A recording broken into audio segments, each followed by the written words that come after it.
que l'administratrice ne peut pas être avec nous et elle en est désolée, mais elle m'a demandé de dire quelques mots. On n'a plus à présenter ici Marc Imbert, mais quand même, sur le cycle, en tout cas, l'aventure des inventions, qui est une idée de partager finalement avec un public le plus large possible. Donc nous sommes plus de 8 effectivement ce soir dans l'amphi et j'espère que la retransmission qui sera faite permettra que plus de gens encore en fassent, s'en nourrissent.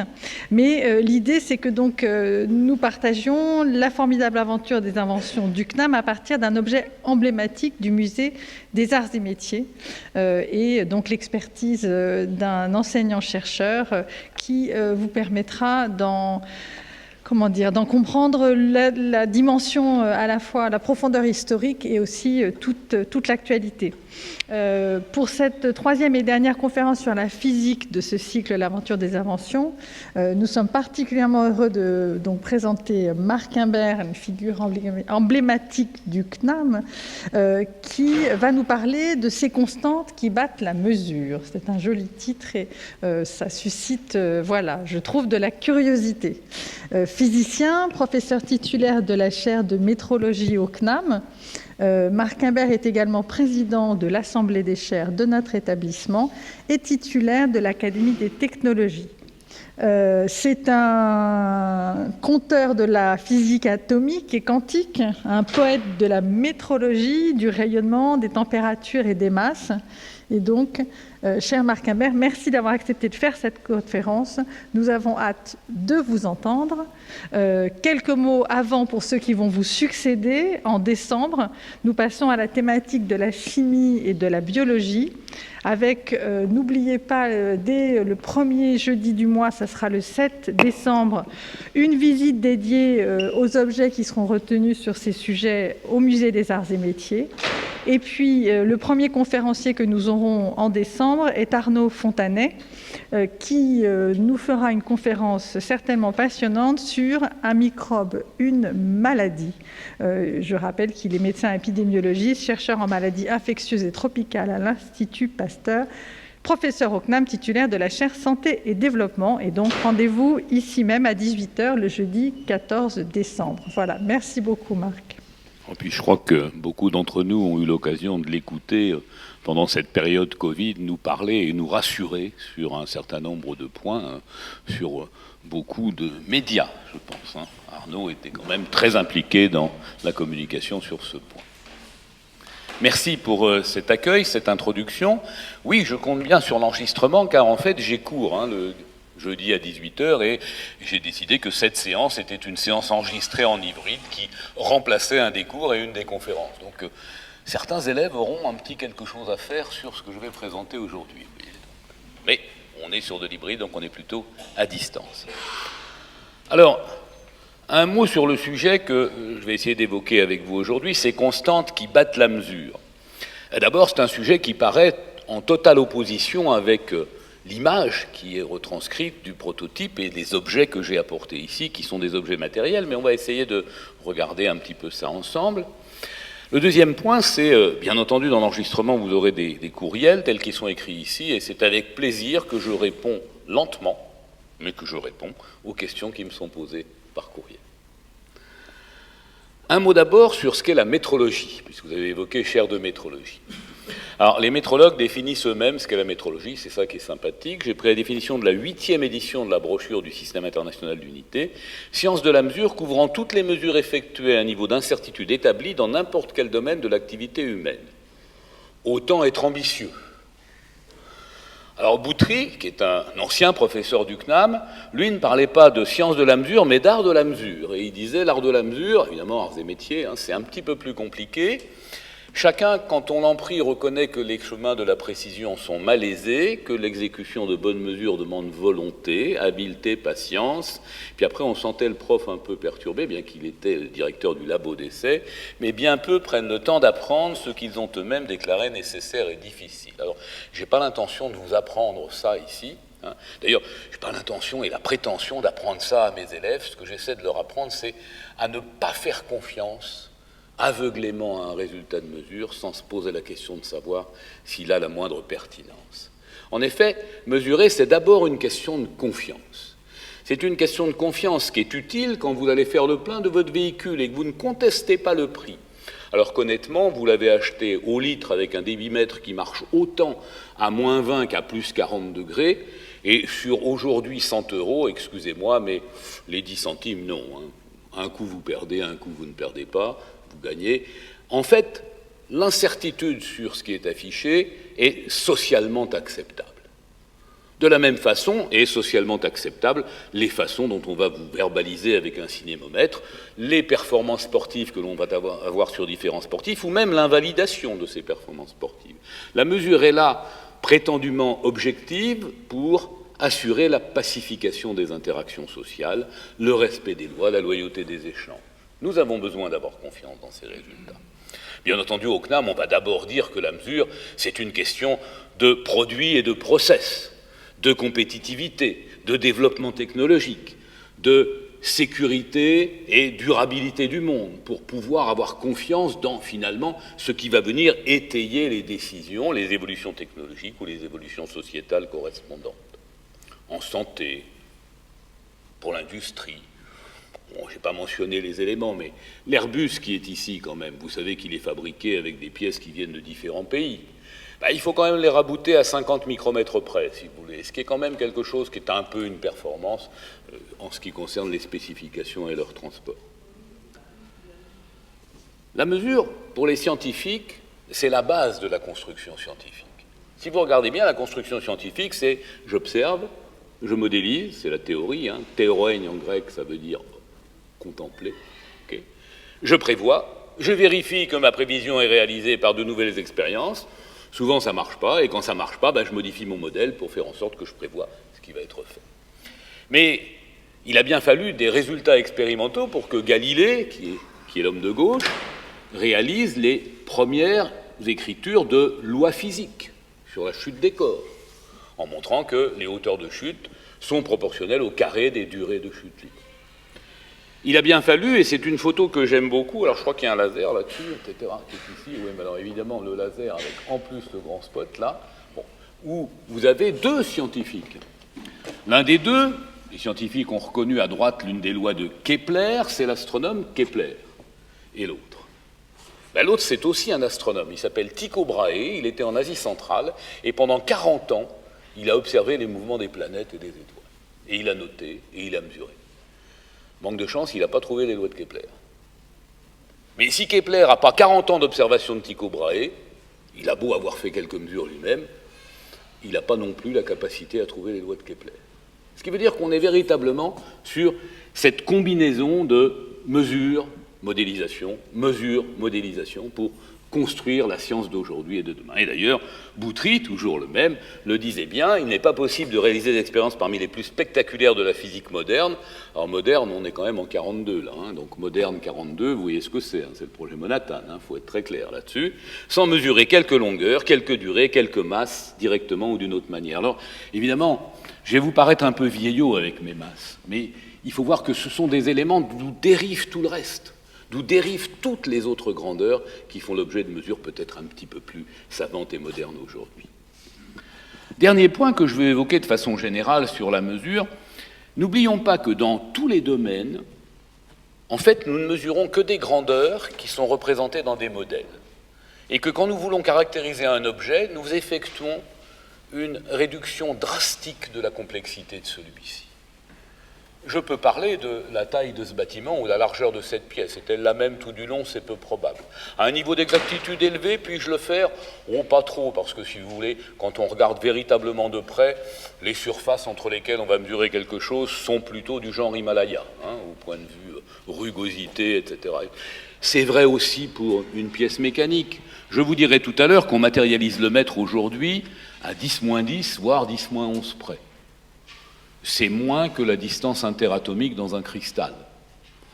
Vous doutez bien que sur une vraie pièce, c'est quelque chose qui n'a pas grand sens, à moins de penser que le système de mesure lui-même, qui fait des mesures optiques, va définir quels sont finalement les plans extrêmes de l'objet entre lesquels il se propose de donner une distance avec une exactitude aussi grande. Ce qui veut dire qu'en fait, l'instrument de mesure, le modèle correspondant, le mode opératoire définit parfois la grandeur mesurée. Et c'est d'autant plus vrai que vous êtes sur des systèmes qui sont plus exotiques. La perception humaine, l'utilisation d'un instrument particulier qui serait votre système psychovisuel, ou le système psychovisuel moyen de l'être humain. Les nanosystèmes. Ah oui, on sait mesurer aujourd'hui la taille des atomes et la croissance des couches cristallines une à une. Oui. Encore faut-il se mettre d'accord sur ce qu'on appelle la taille de l'atome, si vous voulez. Et sur ce que mesure vraiment un microscope à effet tunnel, un microscope à force atomique, un microscope optique à champ proche, en ce qui concerne la grandeur à laquelle il est sensible. Et les différences existent un peu dans le principe de mesure qui donne accès à des grandeurs un peu différentes. D'ailleurs, aujourd'hui, dans ces domaines, pour les références, on parle de métrologie hybride qui vont combiner pour définir un résultat plusieurs techniques de mesure sur le même objet. Alors après, c'est la porte ouverte à tout ce qu'on appelle les essais. Les essais, c'est l'efficacité énergétique, c'est l'échelle pour l'intensité d'un séisme, c'est la qualité de l'air. La qualité de l'air, le séisme, il y a un séisme de 9 sur l'échelle de Richter, c'est une catastrophe, on est bien d'accord. Mais pour nous, c'est une catastrophe parce que nous savons que 9 est une catastrophe. Quelqu'un qui n'en a jamais entendu parler, ah bon, elle est entre 0 et 10, 0 et 100, elle est ouverte, elle est sous. En fait, c'est un indicateur construit à partir de résultats, et si vous n'avez pas la méthode de construction, vous ne savez pas de quoi ça parle. La qualité de l'air, c'est pareil, si vous ne savez pas comment c'est conçu, vous ne savez pas de quoi on est en train de parler. On est dans le domaine de l'essai. Alors c'est important l'essai, hein. On fait énormément d'essais, la dureté d'un alliage métallique, etc., parce que le mode opératoire est figé et construit en fait la grandeur.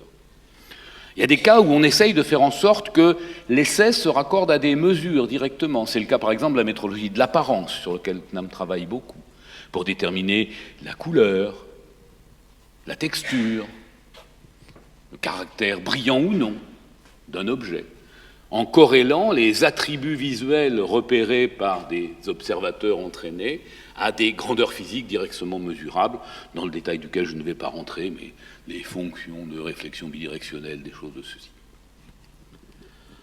Après tout, un essai, c'est pas très différent de la mesure de la satisfaction du client de la SNCF sur la ponctualité des trains. Si je change le mode opératoire, je change le résultat.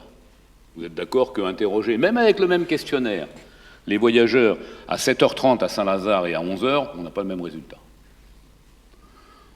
L'aspect, l'esthétique, n'en parlons pas. Mais l'aspect, l'esthétique, c'est pourtant un élément crucial dans un marché. Si une portière de voiture vous semble gondolée à cause de sa peinture, même si elle ne l'est pas, vous allez acheter celle qui n'a pas l'air gondolée. Alors après, quand vous rentrez aux urgences de l'hôpital et qu'on vous dit « mais monsieur, votre douleur sur une échelle de 1 à 10, ça se situe où ?» Là, franchement, les critères de la mesure scientifique que l'on va essayer d'évoquer dans un instant, on a une petite difficulté quand même. Et c'est sans doute pour une autre raison qu'on vous demande cela, que pour une mesure parfaite. Quant à la psychostasie, le poids des armes, écoutez, on va les laisser à ceux qui s'en occupent. Et voyez que je mets un peu dans le même sac l'efficacité, la mesure de l'efficacité d'une politique publique, de la notoriété d'un chercheur, même du taux de démocratie dans un État avant son accès à l'Union européenne. En fait, on construit des indicateurs et on regarde ces indicateurs, mais tout est dans la construction de l'indicateur. Et on ne peut pas parler d'éléments objectifs pour le résultat de la mesure. Je crois qu'il faut se garder de parler de mesures objectives, parce que même pour les mesures physiques, on est avec des modèles, et c'est l'intersubjectivité du résultat de mesure et du modèle qui le sous-tend qui va être l'élément important pour nous. Que nous soyons d'accord, que nous ayons confiance dans ce que nous regardons et l'interprétation qu'il faut lui donner. Alors la mesure, c'est un élément rhétorique. La mesure a parlé, on se tait, c'est elle qui a raison, qui crédibilise le discours. Attention à la quantophrénie, tout n'est pas mesurable et tout ne permet pas d'aller là-dessus. Bon, je m'arrête sur cette généralité. En fait, mesurer, Boutry a un peu tort, c'est pas si difficile. Mesurer, c'est quantifier une grandeur, Kelvin nous l'a dit, c'est quantifier une grandeur et surtout comparer celle-ci à une référence. Essayer de faire en sorte que l'on détermine la masse de cet objet inconnu en le comparant à cette autre masse qui a une étiquette, et c'est pour ça qu'elle s'appelle une référence, et exprimer le résultat de cette comparaison par une valeur numérique associée à une unité qui rappelle la nature de la référence et assortie d'une incertitude dont on voit tout de suite qu'elle dépend à la fois de la balance et de l'étiquette, c'est-à-dire de la qualité de la comparaison réalisée, de la connaissance que l'on a de la référence et de ses conditions d'utilisation. Je vois sourire quelques collègues que j'ai vus comme élèves parce qu'ils se disent, depuis le temps qu'ils répètent ça, ils le connaissent par cœur, son truc. Oui, c'est vrai, il faut être très clair. Ce qui veut dire qu'il va falloir exprimer le résultat pour la grandeur que l'on mesure, la masse, avec une valeur numérique et une unité que j'ai représentée symboliquement ici. Quelle grandeur? On vient d'en parler, il faut qu'elle soit bien définie, c'est elle qui porte la connaissance sur le résultat. Quelle référence? Qu'est-ce qui fait que j'ai confiance dans ce qu'il y a sur l'étiquette de la référence? Eh bien, on va retrouver le mot de traçabilité de cette référence pour être sûr que, en l'occurrence, cette masse avec son étiquette matérialise bien ce que vous, les Américains, pourquoi pas les Martiens, appellent ou sont susceptibles d'appeler le kilogramme. Pas les Martiens, mais disons ceux qui y sont partis, qui sont chez nous, appellent le kilogramme. Alors ça, c'est la reconnaissance des références à l'échelle internationale, puisque les marchés sont aujourd'hui internationaux. Mais il faut aussi que j'ai confiance dans la balance, et surtout dans la méthode que j'utilise. Après tout, est-ce que vraiment, là, j'accède à la masse de mon objet? Moi, je ne suis pas absolument sûr, il faut valider la méthode. D'ailleurs, je ne vous ai pas précisé quelle était la grandeur. Ce que je veux, c'est la masse de cet objet dans le vide ou la masse de cet objet dans l'air. Vous allez me dire, c'est pareil. Non, tout corps plongé dans un fluide, poussé d'Archimède, sa masse apparente dans l'air n'est pas la même que sa masse dans le vide. D'accord, ça varie peut-être pas beaucoup, mais enfin, ça vaut la peine d'être précisé. Et tous les mécanismes d'accréditation de laboratoire, de normalisation de méthode sont là pour nous donner confiance dans le résultat. Alors, on va beaucoup, pour parler de nos constantes, se concentrer sur les références, si vous voulez. Et donc, je vais un peu abandonner les questions d'incertitude, de ceci, de connaissance des grandeurs, pour se dire, mais d'où viennent ces références? Qu'est-ce qui fait que ce sont des références? Et pour parler de grandeur mesurable, on va les prendre dans ce qu'on appelle le système international des unités, où, à partir du choix conventionnel de cette grandeur et de la définition conventionnelle de cette unité, on peut reconstruire la totalité des autres, avec évidemment des définitions que l'on souhaite invariantes dans le temps, invariantes dans leur mise en pratique d'un point à un autre, donc uniformes, si possible accessibles, et vous avez compris que ça fait bien longtemps qu'on ne se préoccupe plus directement de cet élément-là pour l'utilisateur lambda, et le plus exact possible dans leur mise en pratique, puisque bien évidemment, avec ma balance, je n'arriverai jamais à déterminer ma masse mieux que je ne connais ma référence. Vous voyez, Boutrier a un peu tort. Nous énonçons des idées générales et tout le monde acquiesce, donc on n'a pas de souci. Alors aujourd'hui, c'est un peu particulier, si vous voulez, parce que les définitions des unités, et c'est là que le titre prend son sens, sont liées à des constantes de la nature et des constantes de la physique.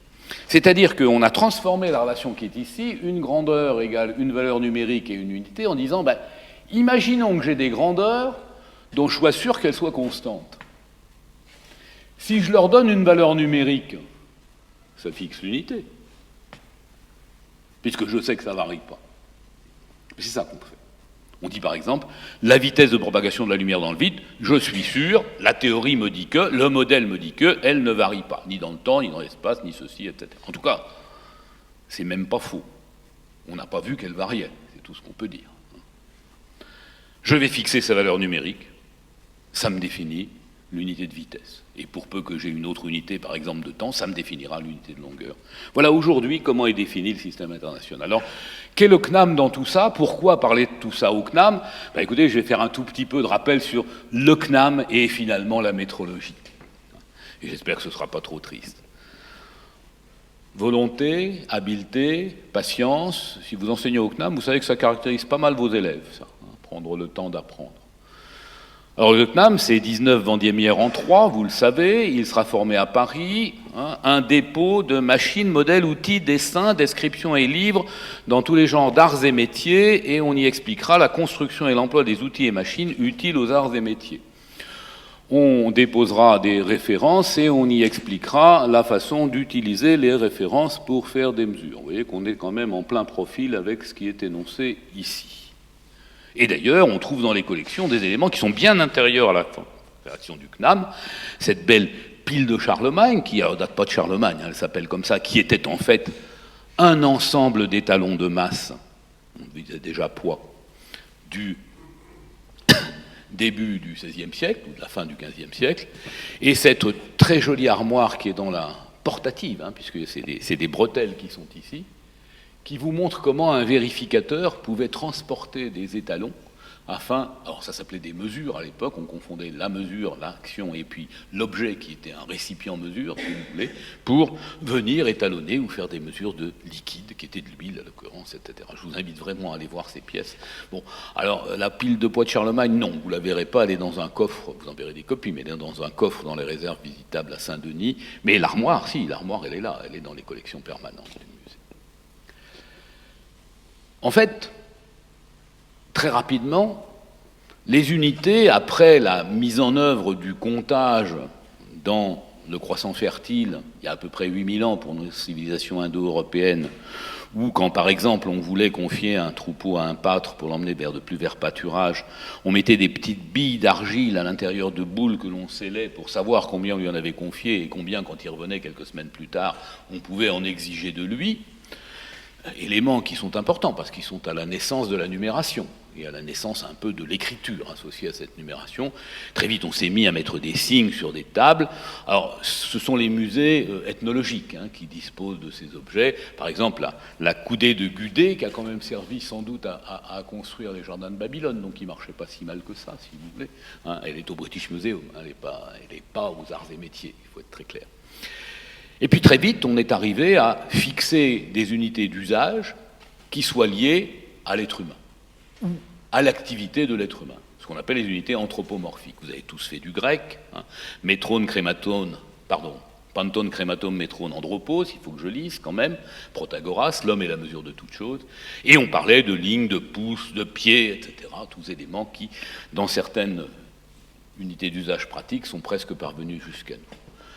Très vite, pour les masses, les unités de masse et de monnaie portaient le même nom, puisque les monnaies étaient des masses de métaux précieux. Vous avez ici un poids monétaire toulousain, par exemple. Quel que soit le continent, ça, ce sont des poids baoulés. Et puis petit à petit, on avait des références qui étaient liées finalement au commerce correspondant, et le seigneur au justicier dans son fief installait une forme de protectionnisme en exigeant du marchand qui venait en sa foire d'étalonner ses mesures sur ses propres références. Alors il y a des périodes décisives dans tout cela qui font qu'on est allé vers une unification et quelque chose de plus moderne. On s'arrêtera, nous, plutôt sur la période de la Révolution française. Vous avez compris, c'est l'an 3, c'est la création du CNAM. Un petit peu le milieu du XIXe siècle, et puis la Convention du Maître en 1875, et puis la période d'aujourd'hui qui me semble être là. Plus récente et l'une des plus significatives pour ces évolutions de 2018-2019. Le premier point, c'est que le calendrier révolutionnaire est très sympathique avec les métrologues au CNAM. Il fait que la première loi sur les poids et mesures, 18 Germinal en 3, c'est le même millésime que la création du CNAM.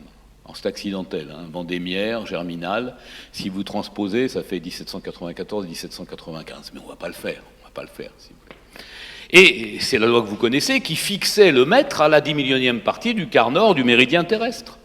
J'ai une grandeur que je pense inchanger, le quart nord du méridien terrestre, je fixe sa valeur, 10 millions, ça me donne l'unité. C'est exactement ce que j'ai évoqué avec mes constantes, c'était une constante de la nature. Un point tout de suite qui arrivait en même temps, l'article 2 définissait ce qu'on appelle un étalon. Alors là, on a une bonne distinction entre la définition et l'étalon. L'étalon, c'est la représentation matérielle de cette unité. Et il fallait donc faire à un moment donné un mètre en platine à bout, vous avez sa photo à droite, un petit peu, l'un de ceux-là, avec le litre, avec le kilogramme, tout ça est en... Enfin, le litre et pas le litre, mais le kilogramme et le mètre sont en platine pure, pour cette époque-là, fixer les références correspondantes, sachant que tout était relié au mètre. C'était le décimètre cube d'eau qui donnait le kilogramme et des choses de ce type. Et c'est la fameuse expérience de la...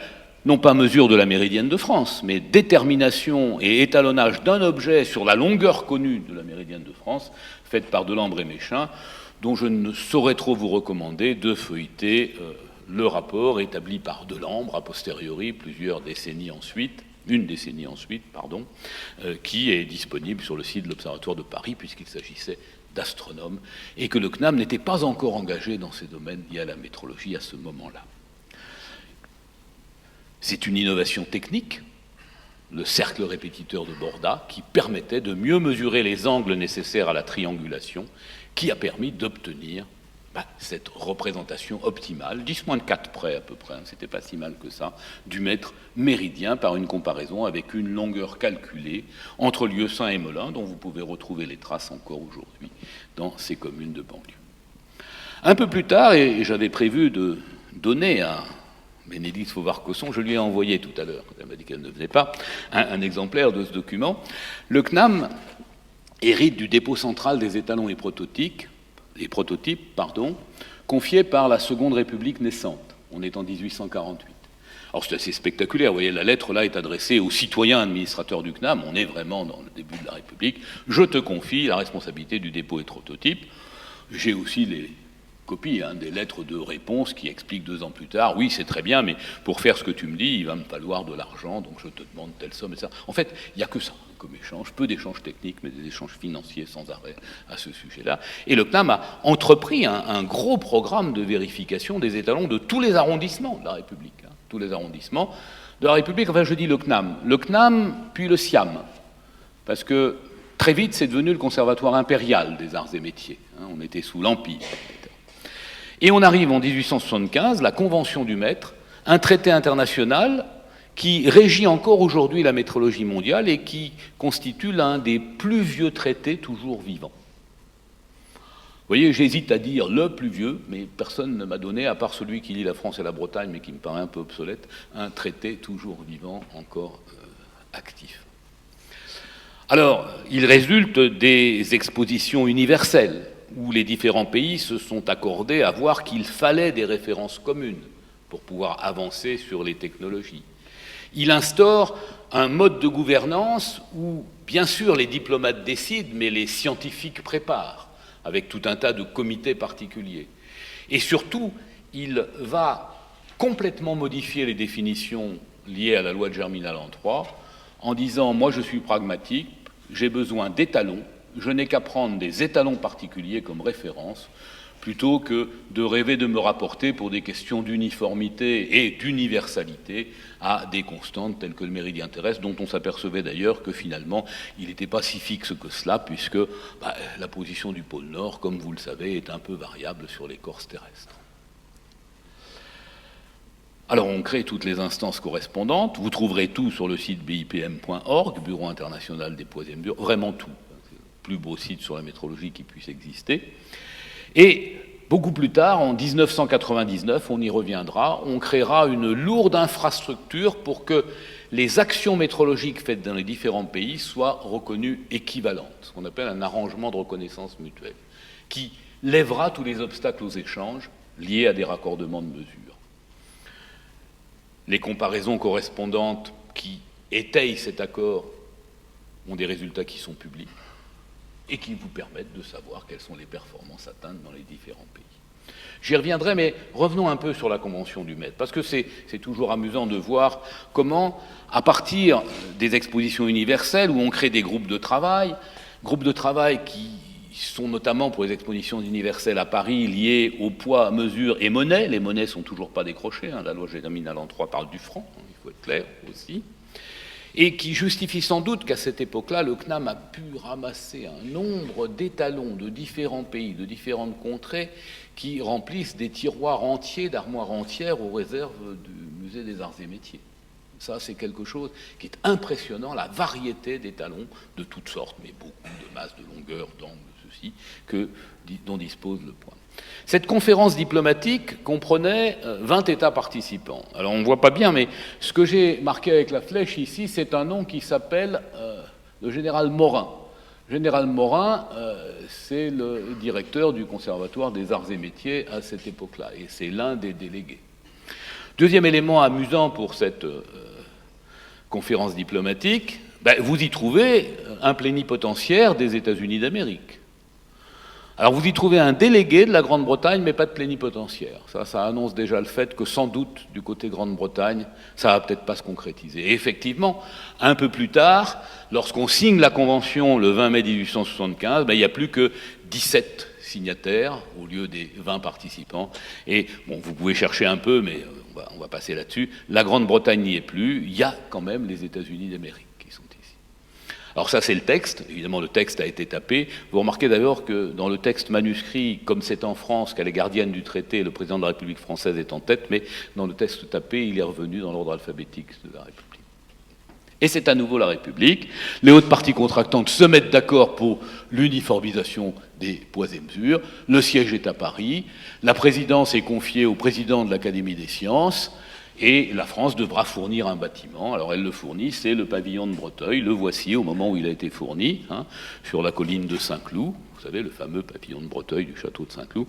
Alors il n'est pas en très bon état. Il faut dire qu'on est en 1875 et que pendant le siège de Paris, vous aviez une batterie française au bois de Boulogne et une batterie prussienne sur la colline de Saint-Cloud. Donc il avait eu quelques petites difficultés. Bon, on avance. On a cette convention, enfin on essaie d'avancer. Voilà, on a réussi. Il faut maintenant mettre en pratique. On s'est mis d'accord sur le fait qu'on allait faire des prototypes. Je vais y revenir tout de suite.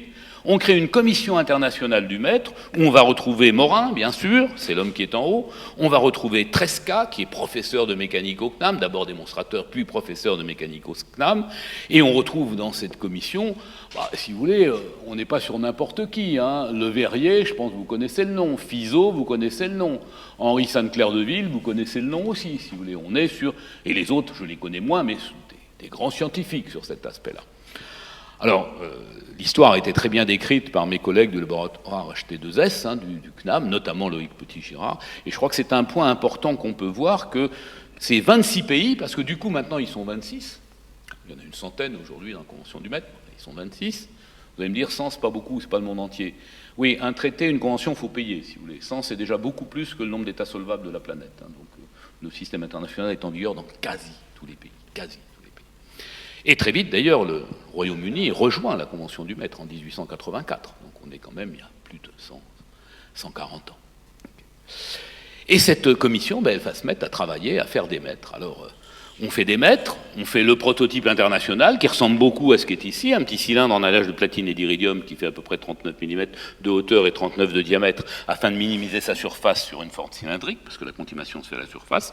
On fait aussi un mètre, qui est un mètre à traits. Alors vous ne voyez pas, mais ici il y a des traits qui sont tracés. Ça c'est une reproduction du profil en alliage évidemment plus léger.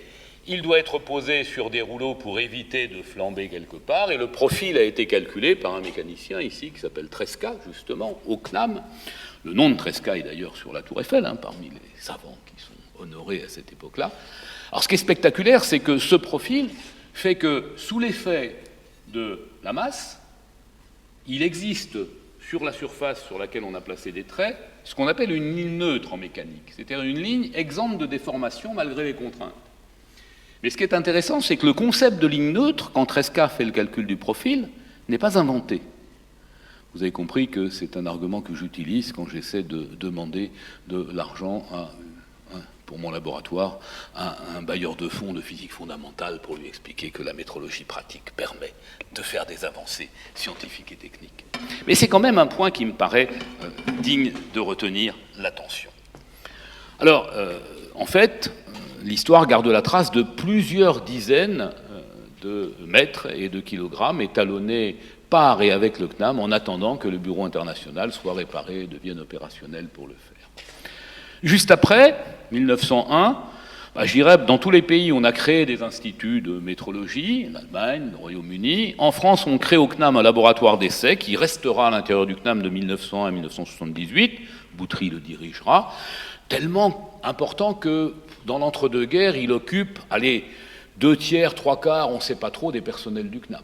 Et il les occupe à des tâches de raccordement. Il y a par exemple un corps qui s'appelle le corps des dames vérificatrices des thermomètres médicaux. Et vous imaginez un administrateur ou un directeur du CNAM ayant des problèmes budgétaires à cause du corps des dames vérificatrices des thermomètres médicaux caricaturé dans la presse. Cette caricature a existé, elle a été publiée. Donc on est sur ces points-là.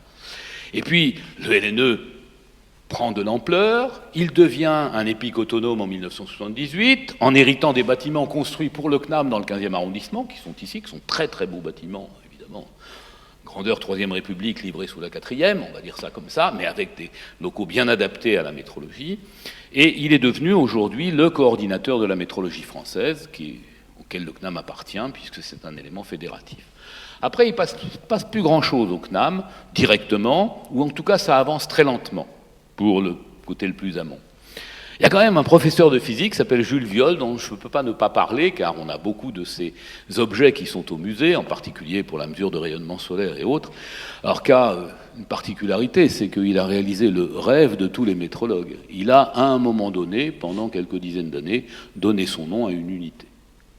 Il y avait une unité Viol d'intensité lumineuse qui regarde à peu près aujourd'hui 60 candélabres, 60 bougies nouvelles, etc., qui était liée à l'émission, l'intensité lumineuse émise par 1 cm² de platine en fusion.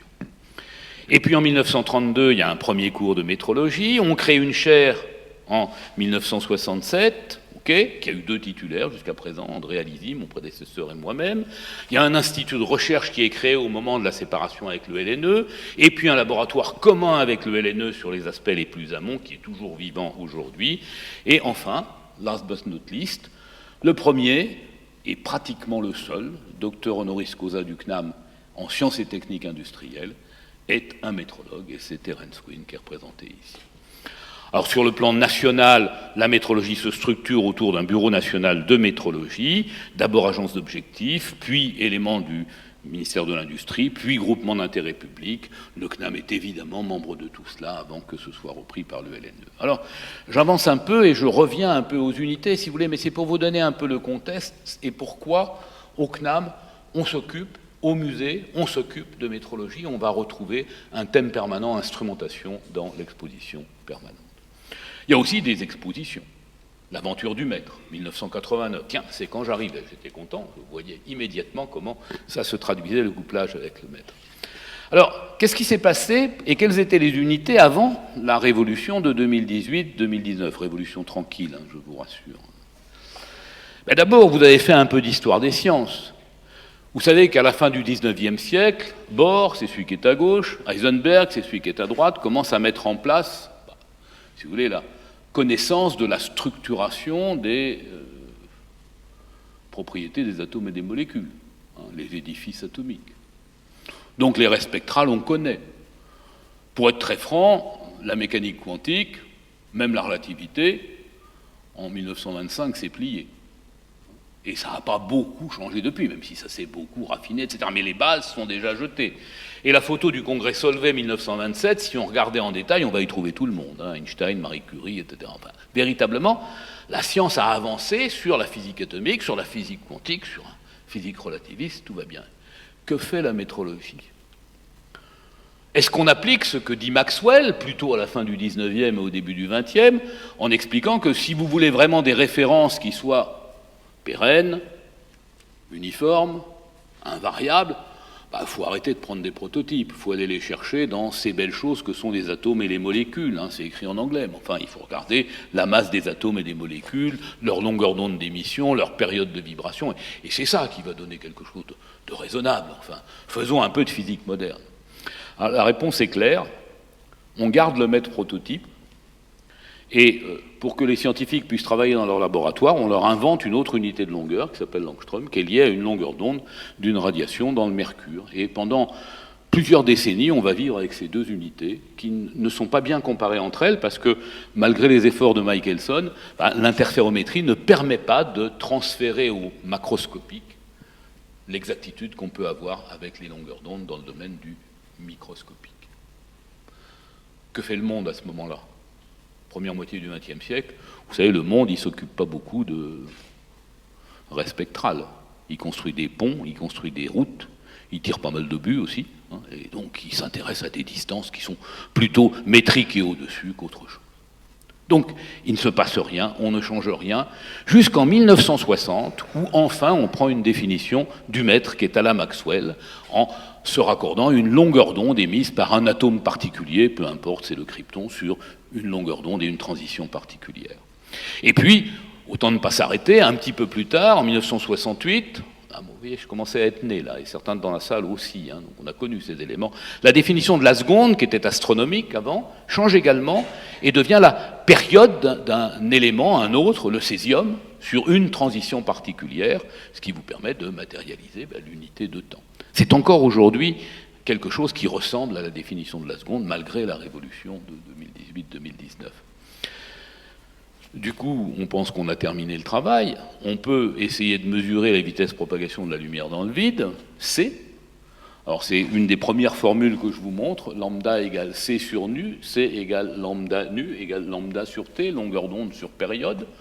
Pour mesurer C, c'est simple, mesurer c'est comparer, vous prenez quelque chose qui vérifie cette relation, une onde électromagnétique, vous comparez la longueur d'onde au krypton, vous comparez la période au césium, et évidemment vous avez une incertitude qui vient de la qualité des deux références, des deux comparaisons, et puis aussi un petit peu de est-ce que l'objet, l'onde que vous avez regardée, satisfait vraiment cette loi qui n'est vraie que pour des ondes très particulières. Entre tout cela, dans les expériences faites à ce moment-là, ce qui contribue le plus à l'incertitude, 10 fois plus que tout le reste, c'est la qualité avec laquelle vous pouvez matérialiser la référence de longueur au krypton. C'est simple, vous croyez que c'est constant, la théorie le prévoit, l'expérience n'a pas montré que ce n'était pas vrai, vous allez fixer la valeur numérique de C et abandonner la référence de krypton. Avec le césium, ça vous donnera une référence de longueur. C'est comme ça que vous appliquez, pas tout à fait pour la première fois, mais presque dans le système international, cette relation où je fixe la valeur numérique d'une constante physique fondamentale. Alors, évidemment, on aurait aimé 300 000, plutôt que 299, 792, 458. Mais dans la métrologie, on ne vous fait pas le coup de l'euro. On ne vous dit pas, la nouvelle unité, ce sera 6, 5, 5, 9, 5, 7 fois la précédente. On vous dit, la nouvelle unité, si la précédente, elle allait entre là et là, à ça près, eh bien la nouvelle, elle va entre là et quelque part qui est à l'intérieur de l'intervalle. Avec une incertitude plus faible, sinon on n'aurait pas changé. Mais quelque part qui est à l'intérieur de l'intervalle. Donc vous avez une continuité historique. Ben, si vous mettez 300 000, il n'y a pas la continuité historique. Donc il faut faire ceci tel que c'est, etc. Donc on a mesuré C avant de faire le changement, le mieux possible avec les références précédentes. Et puis on intègre donc, on ne mesure plus C aujourd'hui, depuis 1983, dans la définition, la théorie finalement de l'électromagnétisme, et y compris relativiste, si vous voulez, qui est jugée même pas fausse. Alors tout de même, si on ne change pas en 83 la définition du mètre, il faut être honnête, le GPS, ça ne marche pas aujourd'hui. Parce que c'est basé là-dessus, totalement. L'analyse du temps de parcours d'onde entre des satellites et votre récepteur, et le positionnement qui s'en déduit, une fois qu'on a fait les corrections nécessaires. Ce qui veut dire qu'un changement comme ça peut provoquer des bouleversements dans les méthodes de mesure et dans le développement de principes de mesure nouveaux qu'on va retrouver. Qu'en est-il des autres? Qu'en est-il des autres qui permettent de décrire toute l'électrodynamique, l'étude des mouvements, de leurs causes, y compris électriques et magnétiques, qui permet de décrire la thermodynamique, la physico-chimie, domaines dans lesquels on va s'intéresser aux visions macroscopiques de phénomènes d'origine microscopique, l'agitation thermique des constituants fondamentaux de la matière, pour s'occuper par exemple de température, ou l'action d'une solution à partir des actions et de la chimie moléculaire, des particules qui les conviennent pour la physico-chimie. Comment peut-on avancer dans cette voie-là? Sachant que dans le système international figure aussi historiquement la photométrie, dont je parlais avec Jules Viol, c'est-à-dire la façon dont vous allez percevoir avec votre système psychovisuel humain, moyen, les rayonnements. Alors pour être très honnête, c'est le système psychovisuel humain moyen, blanc, de l'ouest des États-Unis des années 1930. Mais les expériences ont été faites et elles montrent que c'est à peu près le système psychovisuel humain moyen. Depuis, vous savez bien qu'on a travaillé à cela, on n'a pas mis en évidence de biais dans ces éléments-là. Et voilà les différentes étapes que je rappelle ici. Pour décrire tout ce système, c'est ce que j'évoquais tout à l'heure, en choisissant bien 7 grandeurs conventionnellement indépendantes, vous allez pouvoir construire d'une et d'une seule façon toutes les autres grandeurs par des lois physiques, et donc toutes les autres unités à partir de la définition des unités correspondantes. Et il y a 5 ans, les définitions étaient les suivantes. D'abord, 1983, le mètre s'était fixé la valeur C.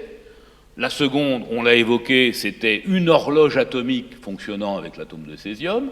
Le kilogramme, c'était toujours notre prototype qui ressemble exactement à cet élément qui est ici.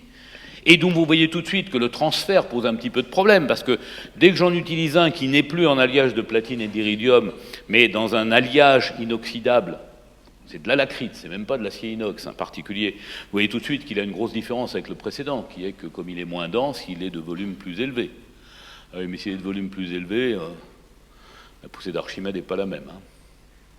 Ah oui, mais mine de rien, là-dessus, si vous voulez, les corrections, c'est 30 000 microgrammes de la poussée d'Archimède, de variation de masse apparente pour 1 kilogramme.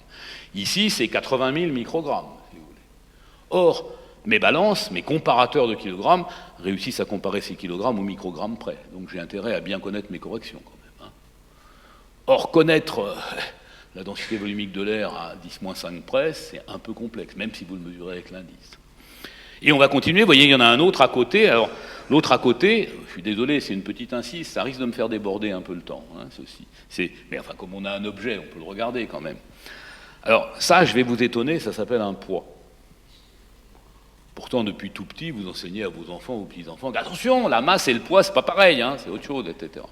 Oui, mais ça, c'est une masse de métrologie légale, et en métrologie légale, les masses s'appellent des poids.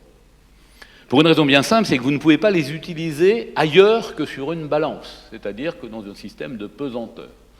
Parce qu'ils sont étalonnés en ce qu'on appelle une masse conventionnelle, c'est-à-dire qu'on n'est pas allé chercher leur volume particulier à partir de leur masse volumique particulière pour faire la correction de poussée d'Archimède.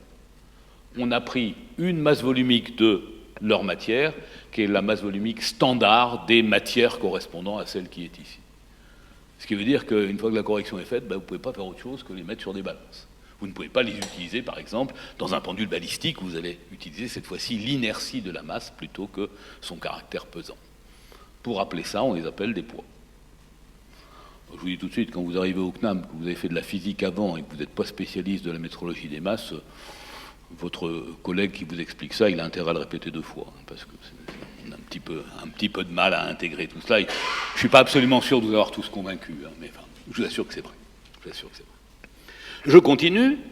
Pour l'ampère, on a aussi une constante physique fondamentale, mais qui est liée à la loi de Laplace. Alors c'est un peu différent l'ampère, parce qu'on est dans un domaine où on a déjà des étalons quantiques de nature électrique pour la tension et pour la résistance électrique, mais simplement qui ne sont pas bien raccordés au système international, qui sont beaucoup plus stables qu'exacts. C'est pour ça que vous avez 2 chiffres. Hein. Le chiffre qui est indiqué ici, c'est en gros la performance d'exactitude de la réalisation d'un étalon à partir de la définition. 10-11 pour le mètre, 10-15 pour la seconde, 10-7 pour l'ampère à ce moment-là. Et quand vous avez 2 chiffres, le deuxième représente la stabilité, c'est-à-dire la façon dont on pouvait comparer 2 étalons entre eux. Ce qui n'est pas la même chose que de connaître la valeur absolue de l'étalon. Les comparaisons, on est en général meilleur que connaissance exacte de l'étalon par rapport à la définition. Le Kelvin, unité de température, est lié à un point d'équilibre entre phases de corps pur, le point triple de l'eau. Alors je vous les montre parce que on va quand même continuer à les utiliser, même si les définitions ont changé. Le point triple de l'eau, c'est une petite cellule scellée où on va avoir de l'eau pour laquelle on réalisera un système où l'eau sera à la fois liquide, solide, de la glace, et sous forme vapeur, donc gazeuse, si vous voulez. Donc c'est scellé, forcément. Et puis, ce sera prévu pour qu'on puisse mettre à l'intérieur un thermomètre à étalonner. Alors je vais le faire ici, vous voyez, qui est un thermomètre dit longue tige, avec un thermomètre à résistance, qui est un thermomètre donc électrique, où la variation de résistance dépend de la température. Alors vous allez me dire, oui, mais enfin bon, t'as mis de l'eau dans un tube, c'est pas terrible. Écoutez. Essayez de faire ce bruit avec de l'eau dans un tube. En fait, quand j'agite, c'est pas de l'air qu'il y a ici. C'est pas l'air qui va se passer en haut, qui va venir en bas, etc. Je suis en train de faire monter l'eau, celle qui est au-dessus se condense, et en dessous, il y en a qui s'évaporent. Il n'y a aucune bulle qui traverse. Et c'est pour ça que vous avez ce bruit que l'on entend, qui est un bruit de frappe, quand je fais le mouvement, parce que l'eau se liquéfie ici, et l'eau s'évapore ici. Alors évidemment, vous allez me croire quand je vous dis qu'il n'y a pas de bulle, mais c'est bien un point triple de l'eau, c'est d'ailleurs un des critères qui nous permet de savoir s'ils ont eu des microfuites et s'ils sont usés ou pas. Deuxième élément, puisque j'en suis là, hein, vous voyez que mon thermomètre à résistance, un petit bout de platine au bout d'un grand tube d'alumine qui va venir isoler quand on le placera à plus haute température, parce qu'on le placera dans plusieurs points fixes pour l'étalonner les points, bah, mesurer une résistance, d'habitude vous allez me dire une résistance ça a 2 fils. Oui. Bon, la mienne elle en a 4. Hein. Elle en a 4. Bah oui, en métrologie, une résistance ça a 4 fils, un condensateur ça en a 5, et on est... Pourquoi? Bah parce qu'on tient compte d'effets parasites liés au principe de mesure, c'est important de faire toutes les choses comme ça. Donc ce sont des points qui sont importants à voir sur, je dirais, la façon opérationnelle de faire les choses, et j'espère que le musée pourra s'enrichir d'objets tels que ceux-ci dès que nous lui proposerons de les lui donner, ce à quoi peut-être je consacrerai une partie de mon activité d'ici quelques années. Bon. La quantité de matière, la mole, on va peut-être passer. La candela, c'est l'aspect visuel, avec une lampe qui va nous permettre de caractériser la façon dont on voit les rayonnements optiques. Alors ici, vous avez une lampe étalon d'intensité lumineuse qui montre bien que, à partir d'un filament, vous allez émettre un rayonnement dans une direction donnée, et en analysant bien la distance, l'angle, ceci, le rayonnement, vous allez pouvoir appliquer la définition correspondante. Alors c'est un point qui est difficile aussi, parce que ça a l'air très facile, mais vous voyez, on arrive à le faire d'un pays à l'autre avec une répétition, donc une exactitude qui est de l'ordre de 10-4, donc quelque chose qui est assez médiocre. C'est pas la peine, dans l'usage, de penser que vous avez 3 chiffres significatifs sur les lumens ou les lux que vous pouvez voir dans le commerce ou dans les mesures qui sont faites. Ça n'a pas de sens. J'attire votre attention sur le fait que, parmi toutes ces unités, c'est de loin la seconde qui est réalisée avec le plus d'exactitude dans les horloges atomiques, puisqu'on est sur une stabilité meilleure que 10-17 pour la comparaison d'horloges, et une réalisation conforme à la définition dans la gamme des 10-15, ce qui fait à peu près 1 seconde sur l'âge de l'univers, en termes d'incertitude. Donc c'est quelque chose qui est assez bon, mais qui n'est pas si loin des besoins utiles pour transmettre avec des débits importants sur des... liaison de données numériques où finalement on ne fait passer que des 1 et des 0, quelle que soit la façon dont on les code, et où la synchronisation des horloges aux extrémités est capitale pour fixer le débit intelligible qui peut être pris. Alors les étalons quantiques sont liés, j'ai dit, à des effets quantiques, je vais passer un petit peu là-dessus si vous voulez. Pourquoi est-ce qu'on s'est dit qu'il fallait changer? Ah oui, je prends du retard, mais c'est pas grave, on va voir. Okay. Parce que vous avez vu, pour le prototype, le seul prototype qui restait, on a un problème de variation dans le temps. Comme on n'a personne à qui le comparer, on ne peut pas savoir si ça s'alourdit ou si ça s'allège. Ah, c'est pas grave, on peut le comparer à ceux qui ont été faits par la Commission internationale du mètre. C'était d'ailleurs une coulée anglaise, la coulée française de Sainte-Claire-de-Ville a été jugée moins bien et n'a pas été retenue, c'est la coulée Johnson-Matthey.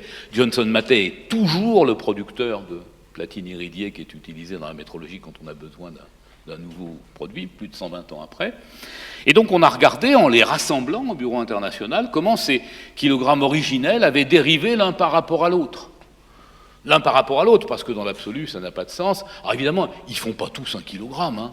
Vous doutez bien qu'on ne peut pas usiner des pièces au microgramme près. Ils ont des écarts de quelques microgrammes, de milligrammes entre eux. Mais bon, si votre montre retarde de 5 minutes et que vous le savez, vous avez l'heure juste. Donc si votre kilogramme est un peu faux, mais que vous savez de combien, c'est comme s'il était juste. Le problème, c'est si vous ne le savez pas. Là, on mesure ces écarts. Évolution de ces écarts sur 120 ans. Ça a l'air de rien, ce qui est le moins stable sur 120 ans, dans ce travail, c'est la notion d'état. Vous donnez 1 kilogramme à l'Autriche-Hongrie, et puis aujourd'hui, quand même, il faut le récupérer d'une façon un peu différente. Vous le donnez à la Bavière, vous voyez, la notion d'état est moins stable, on arrive quand même à faire ce travail, et on observe finalement une dispersion avec une évolution des écarts, en mettant 0 au départ, qui s'inscrit sur plus ou moins 50 microgrammes par siècle, donc à peu près plus ou moins 1 microgramme par an. Alors on a dit oui, mais ça c'est grand, parce que en fait, ils ont été conservés dans des conditions différentes. On a fait exactement le même travail avec les kilogrammes qui étaient restés au Bureau international, les témoins du prototype international. La seule différence, c'est qu'ils ont 2 cloches et pas 3, mais ils sont dans la même armoire, dans les mêmes conditions, etc. La dispersion est la même. Donc on est sur des dispersions naturelles. On ne peut pas garantir la pérennité. En plus, c'est quand même quelque chose où on matérialise une unité en un point de l'étendue de mesure. Vous voulez déterminer 1 milligramme, il faut avoir des références que vous comparez au kilogramme. Vous voulez peser un avion de 100 tonnes, il faut vous rapporter au kilogramme. C'est quand même quelque chose qui est fortement malcommode et totalement inadapté, par exemple, au nanosystème. Alors on dit, il faut redéfinir le kilogramme, on est en 2005. Et puis on regarde aussi pour la température. La température, je vous ai dit, c'est de l'eau. Évidemment, pour que ça marche, le point triple de l'eau, que ce soit une température bien reproductible, il faut de l'eau pure. Qu'est-ce que j'appelle l'eau pure? C'est l'eau où j'ai enlevé les impuretés. C'est H2O. En général, on me dit c'est H2O. Oui, H2O, d'accord. Mais H, vous mettez le deutérium, là, avec un neutron de plus ou pas? Et O. Vous me prenez du O16 nucléon, du O17, du O18. Il y en a un peu dans l'eau pure, hein. Il y en a un peu. Ce qui fait qu'on est amené à définir l'eau pure. Il n'y en a pas beaucoup, hein. Il n'y a vraiment pas une fraction importante d'isotopes qui ont les mêmes propriétés chimiques, mais des propriétés physico-chimiques un peu différentes. Mais on est amené à définir l'eau pure par des compositions isotopiques complexes. Bon, on est dans la recette de cuisine, là, on n'est plus dans la physique, il faut être très clair, hein, puisqu'on est en train de dire qu'il faut que l'eau pure, elle ait telle composition isotopique en O16, O15, O17, enfin voilà, c'est O17, O18. On fait des comparaisons internationales, on a l'accord, hein, de sens mutuel, et voilà ce que ça donne. Chaque point, c'est un pays qui a fait ses propres étalons de points triples, et on compare avec des thermomètres qui, évidemment, sont des thermomètres baladeurs mobiles entre ces points triples. Mais la dispersion est pas mal, hein, 30 microkelvin, on est à peu près à l'ambiance, donc à peu près à 300 Kelvin, on est à 10-7 en valeur relative. Mais enfin, c'est quand même simplement une bonne recette. Et puis d'autre part, si vous voulez mesurer une très haute température, c'est pareil, il va falloir vous raccorder au point triple de l'eau. Si vous voulez mesurer une très basse température, il faut vous raccorder au point triple de l'eau. Alors, vous avez beau avoir une incertitude très faible au point triple de l'eau, vous imaginez que plus le bras de levier est grand, même si ça ne bouge pas beaucoup ici, ça finit par bouger beaucoup là-bas. Donc si on avait une définition qui permettait de mettre des pieds un peu partout, qui soit réalisable sur toute l'étendue, ce serait quand même mieux. Ben, il faut changer la définition du Kelvin, de l'ampère, du kilogramme, de la mole, et on va faire ça en fixant des valeurs de constantes physiques fondamentales. En gros, pentone, crématone, métrone, épistémé, et non plus andropos. Alors le premier c'était Proclagoras, le deuxième non. C'est plus personnel, on va dire, ou collectif, hein, un comité consultatif des unités. Okay. Et qu'est-ce qu'on va faire? Ben, ça a été très bien décrit dans l'exposition du musée en 2019, les 7 unités du monde. Il y a d'ailleurs un très bel ouvrage qui a été fait à cette occasion-là, que je vous invite à aller voir, le cas échéant. On va changer la définition du kilogramme. En fait, on passe de la 8e à la 9e édition de la brochure. On abandonne le prototype pour fixer la valeur numérique de H. H, c'est la constante de Planck, c'est le H de E égale H nu. Vous avez entendu cette formule, je pense, E égale H nu pour les photons.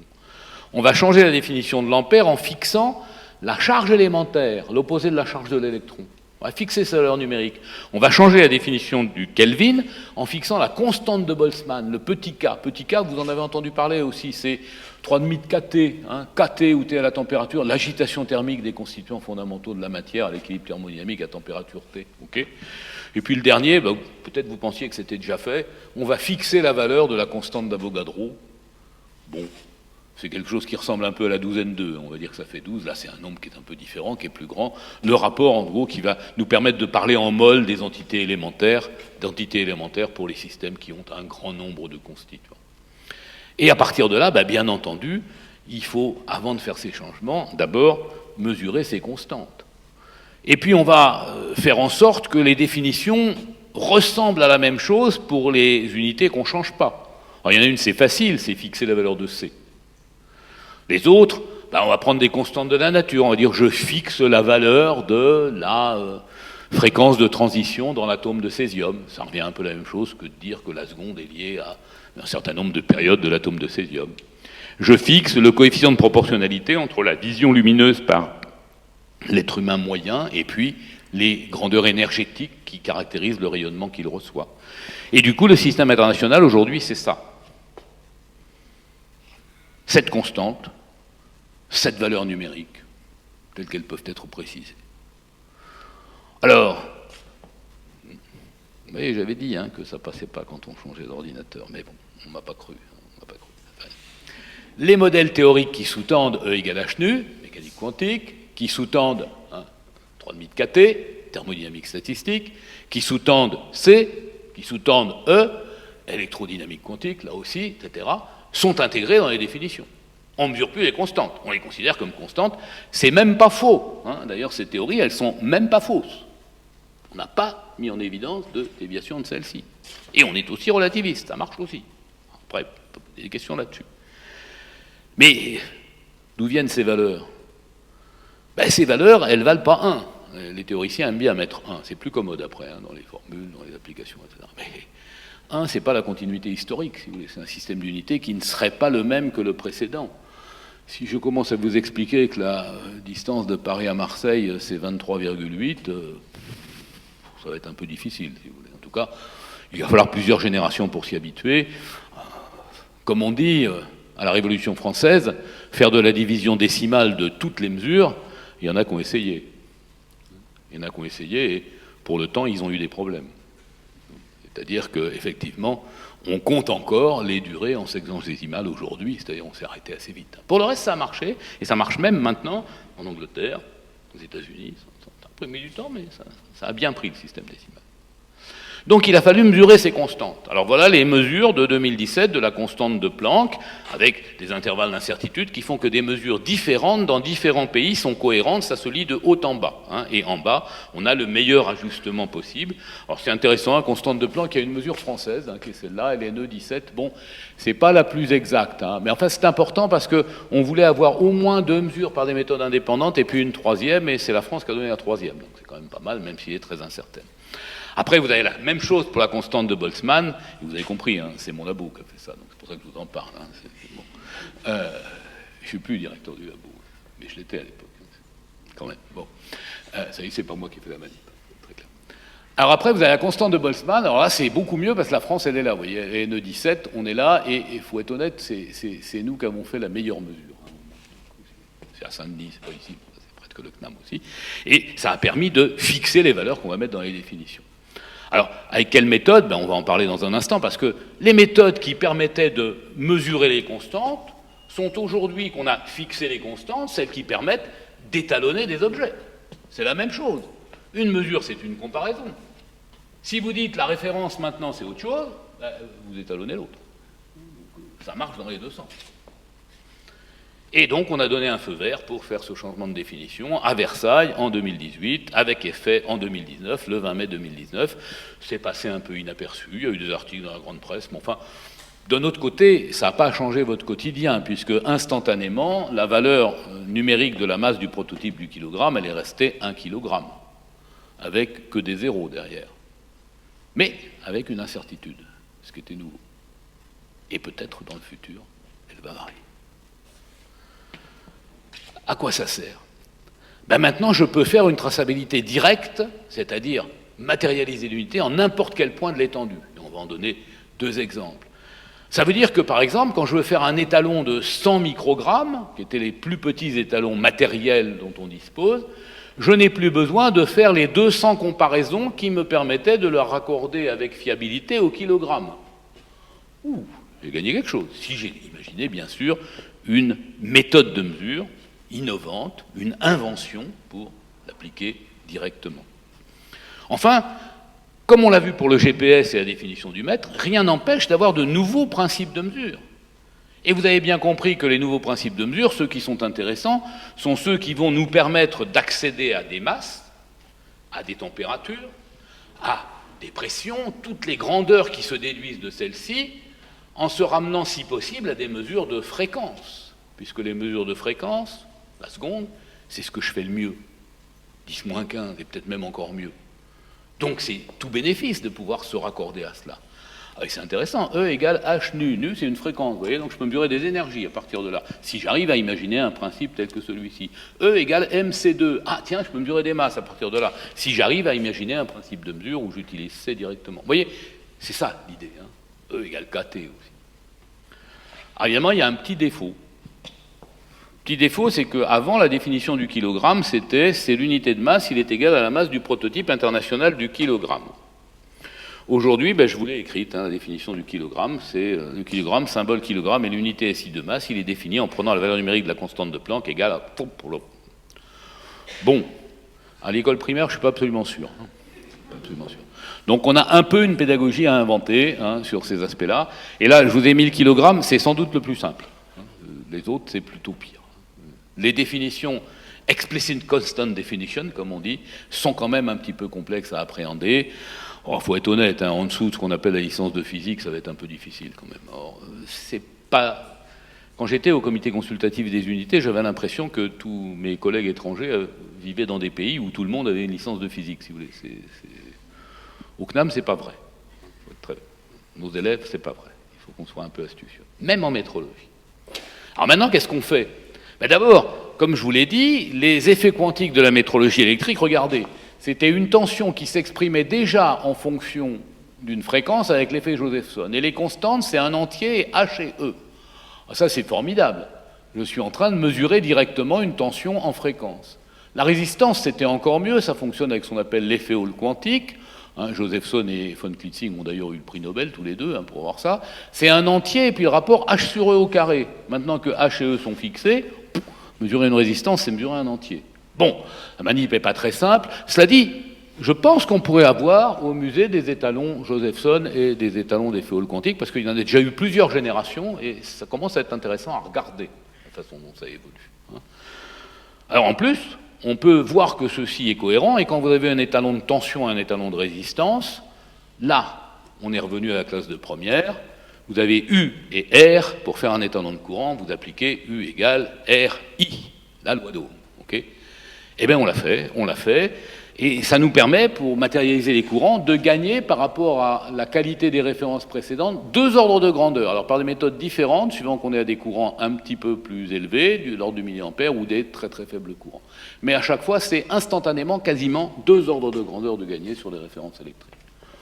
C'est important quand même pour étudier, diffuser, parce que il faut bien voir qu'à chaque fois que vous disséminez une unité, dans les premières étapes des comparaisons, vous perdez énormément en incertitude. C'est là que c'est le plus difficile. C'est là que vous perdez tout. Après, comment mesurer une masse? Je ne vais pas parler de tout. Première chose, on peut mesurer directement la masse d'un atome ou d'une molécule, en mesurant ce qu'on appelle l'effet de recul. Et c'est aujourd'hui, depuis 2 ans, la masse mesurée avec la plus haute exactitude relative, la mieux connue. La masse de l'atome de rubidium. Comment ça marche? Vous allez prendre un atome, vous lui faites absorber un photon. Un photon, ça prend de l'énergie, c'est de la lumière, etc.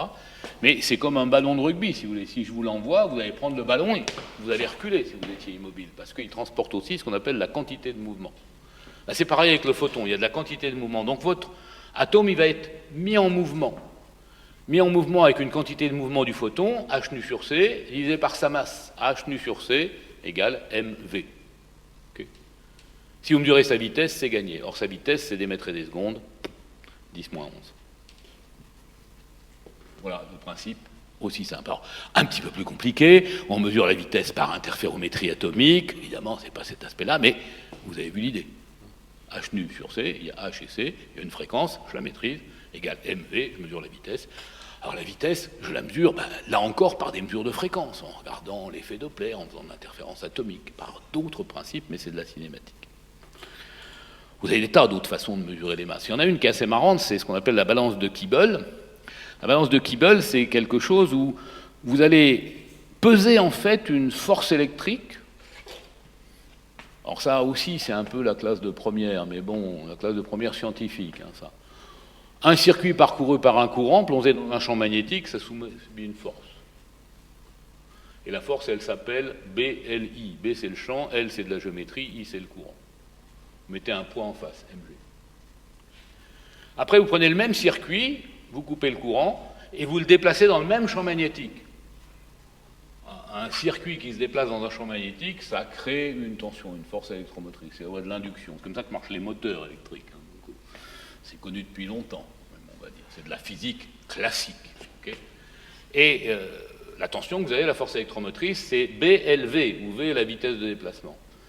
Alors B et L, c'est sans espoir de les mesurer à 10-6 ou 10-7 près, hein, parce que c'est trop compliqué, c'est géométrie, c'est champ, etc. En revanche, si c'est les mêmes, je peux les éliminer entre les deux équations, et ça me fait EI sur GV égale M. Et EI, c'est de l'électricité, E c'est une tension, I c'est un courant, donc c'est une tension sur une résistance, donc c'est du U2 sur R, et U2 sur R avec mes constantes fondamentales, c'est des mesures de fréquence, des mesures de nombre, et puis H. Ça tombe bien, H, je l'ai fixé. Donc j'ai M grâce à H, et uniquement des mesures cinématiques que je fais à 10-10 près. Tout va bien. C'est comme ça aujourd'hui qu'on fait la traçabilité des masses, la première. Après, on continue à utiliser des étalons, parce qu'une fois qu'on en a une, on arrive à faire le reste. Mais peut-être demain, on le fera directement. D'ailleurs, on construit des balances du watt, puisque ça s'appelle les balances de Kibble ou des balances du watt, miniatures, de façon à matérialiser directement de très faibles masses, qui deviennent des instruments de mesure directs de la masse, sans qu'on ait besoin de passer par des étalons, en différents points de l'étendue. Et évidemment, on y gagne énormément en exactitude. Et pour les microsystèmes, c'est quelque chose qui est essentiel. On n'aurait pas pu, avant, traiter les éléments liés au microsystème comme cela. Alors en mécanique, on fait d'autres choses. On travaille un peu sur le canal de propagation. En particulier, il y a une vraie problématique qui est, pour les mesures de distance dans l'air, l'indice optique de l'air. Parce qu'on fait des mesures optiques, mais la définition, c'est dans le vide, si vous voulez. Alors l'indice optique de l'air, c'est 1, il y a 3 zéros après, on ne peut pas négliger, c'est pas raisonnable, si vous voulez. Actuellement, l'une des mesures les mieux connues au monde, des distances les mieux connues au monde, c'est entre le toit du LNE à Paris 15e et la terrasse de l'Observatoire de Meudon, où on fait des mesures dans l'air à on va dire une dizaine de micromètres près, qui est quelque chose pour 3 km qui est spectaculaire. Quand vous visez, vous n'avez aucune chance de toucher le miroir, si vous ne faites pas les corrections de température, de pression qu'il faut. Pourquoi ? Mais parce que pour l'indice optique de l'air, maintenant qu'on a les constantes physiques fondamentales qui sont fixées, il y a certains corps comme l'hélium où on maîtrise bien la nature du potentiel d'interaction entre deux molécules. Et on sait calculer l'indice optique de l'air, la polarisité qui s'en déduit, l'indice optique de l'air. Donc on a des étalons calculables d'indices auxquels on peut comparer l'indice vrai. On a amélioré l'exactitude sur la connaissance des indices.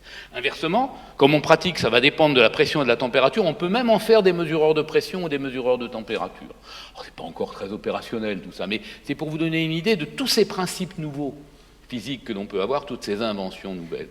Or, il y a des besoins dans ce domaine. Il y a des besoins pour les microforces, les petits outils, les petits propulseurs, les microsystèmes que l'on veut animer. Il y a des besoins pour l'analyse des polluants, les filtres à particules. Alors, c'est très bien, on veut savoir quel est le taux de particules. Vous savez, c'est assez basique. Les mesures absolues, c'est vous passez l'air, vous filtrez et vous pesez le filtre. Je vais vous étonner, mais c'est ça, les mesures absolues de pollution aux particules aujourd'hui. Okay. Et puis quand vous faites de la biologie moléculaire, vous avez besoin, vous savez, on dit je vais aller prendre une des bases de l'ADN à tel endroit, puis le mettre à tel autre endroit en faisant avec une pince optique, etc. Vous avez besoin de maîtriser les forces là-dedans, etc. Il faut connaître les forces à l'échelle moléculaire. Comment est-ce que ça se manifeste ? Alors on sait aujourd'hui faire des références de force pour des faibles forces de 500 femtonewtons. On fait ça de la façon suivante, on envoie un rayonnement sur un objet, il y a une pression de radiation, vous savez, c'est la quantité de mouvement des photons, ça crée de la pression de radiation, donc ça pousse, ça déplace, ça peut faire vibrer le cas échéant, et on va voir ce déplacement dans une cavité optique, où on fait une résonance pour mesurer la fréquence de résonance de cette cavité avec une autre onde, et on arrive à avoir des mesures comme ça de force extrêmement faibles. Alors, 500 femtonewtons, pour vous donner une idée, bon, vous savez que le Soleil et la Terre s'attirent par des questions de gravitation. Toutes les masses s'attirent entre elles. Madame Hurtel et moi-même, nous nous attirons. Mais avec vous aussi, monsieur. Et vous aussi avec Madame Hurtel, ne vous inquiétez pas, il n'y a pas de souci là-dessus. Prenez un homme, une femme, ou deux hommes ou deux femmes, le problème n'est pas là. Ce qu'il faut, c'est qu'ils fassent à peu près 70 kilos. Vous les mettez à 1000 mètres l'un de l'autre, la force d'attraction gravitationnelle entre eux, celle dont on parle, c'est à peu près 500 femtonewtons. Donc c'est ça qu'on arrive à matérialiser aujourd'hui. Vous n'y avez jamais été sensible, je pense, et personne d'ailleurs, puisque celle de la Terre est beaucoup plus importante. Mais c'est pour fixer les idées, si vous voulez, hein, avoir une idée de la performance qui peut être atteinte ici. Un mot sur les températures, rapidement. Alors en pyrométrie optique, c'est formidable. Le rayonnement des corps qui sont chauffés, et ça vous savez bien que ça marche, avec les intensificateurs d'image dans l'infrarouge, avec le pilotage des missiles qui veulent abattre les avions, des choses de genre, avec la mesure de la température des étoiles. Que faisait Jules Viol pour le Soleil d'ailleurs, avec son actinomètre, puisque je crois que c'est ça qu'on a au musée des actinomètres de Jules Viol. Bah, voilà la loi de Planck. La loi de Planck, il y a quoi dedans? Il y a H, C et K. Voyons, tout ça c'est connu maintenant. Donc le lien entre la température et la luminance d'un corps noir, évidemment il faut réaliser un corps à équilibre thermodynamique. C'est un peu compliqué techniquement. On est exactement dans la mesure directe à très haute température de la température. J'ai plus de bras de levier. Je l'ai mis, mon support, là-bas, pour avoir une incertitude plus faible. Avant, on mesurait les températures vers 3000 degrés à 1 degré près. En degrés Celsius, hein, je parle ici. Ou 2, même plus. Oui, il n'est pas d'accord, hein, mon collègue, là, quand je dis 1 ou 2. Il pense que c'est plus, il a raison d'ailleurs. Aujourd'hui, on a baissé d'un facteur 10. Ça devait être 10, et maintenant c'est 1, ça doit être ça plutôt. On fait aussi de la thermométrie acoustique. On peut faire de la thermométrie à bruit. Et de façon très étonnante, les expériences sont reprises là-dessus, parce que maintenant ça marche à basse température. Le bruit, c'est simple. Vous prenez un composant dans un résistif, dans une résistance. Qu'est-ce qui conduit le courant dans une résistance? Les électrons. Mais les électrons, si la température n'est pas nulle, ils ont une agitation thermique. Ils bougent. Vous allez me dire, dans une résistance, ne faites pas rigoler, il n'y a pas de tension aux bornes de vos fils. C'est vrai. En moyenne, il n'y a pas de tension. Mais il y a de l'agitation, donc il y en a instantanément. Donc en valeur quadratique moyenne, le carré de la tension, il n'est pas nul en moyenne. C'est celui-là que je cherche à détecter.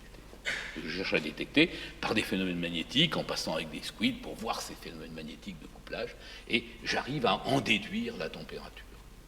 Bon, le dernier, je saute. Okay. Comment ça a marché, la thermométrie acoustique à gaz? En fait, vous avez un moyen de mesurer une température thermodynamique. À chaque fois que vous avez un phénomène qui est un phénomène qui va mettre ensemble un phénomène ordonné, une orientation par exemple, le magnétisme ou autre, et un phénomène désordonné d'agitation thermique qui le combat. Alors le son dans un gaz, c'est ça.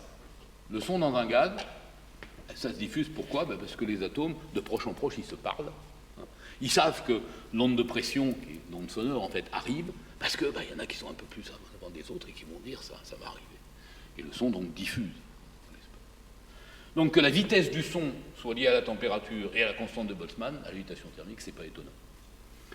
Donc on s'est dit, c'est pas simple, compliqué, on va lier la température à la vitesse du son dans un gaz. D'ailleurs, il y a une formule, là, qui est obtenue.